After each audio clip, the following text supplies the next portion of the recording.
વડાપ્રધાન મોદીના સ્વપ્ન સમાન લાઇટ હાઉસ પ્રોજેક્ટમાં દીવા પાછળ અંધારું, મોટાભાગના ફ્લેટોમાં વરસાદી પાણીની ધારાવાહી, સ્થાનિક લોકો પરેશાન.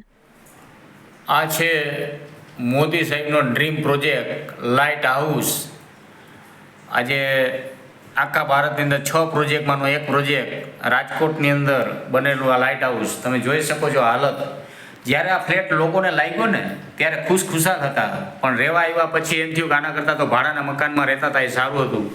આજે પંખાની અંદરથી પણ પાણી પડે છે, લેમ્પમાંથી પણ પાણી પડે છે, શોર્ટ સર્કિટ થવાના પૂરેપૂરા ચાન્સ છે.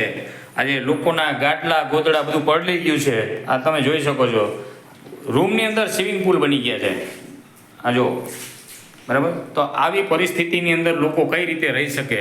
અને આ કોન્ટ્રાક્ટરનો પૂરેપૂરો ભ્રષ્ટાચાર છે, તમે જોઈ શકો છો.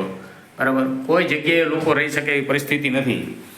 અને આવું તો ઘણું બધું બિલ્ડરે ખાઈ ગયા છે, કારણ કે પંખા પણ આપવાના હતા, પંખા પણ નથી આપ્યા, લાઇટો પણ નથી આપી, મેઇન ડોર પણ નથી આપ્યા.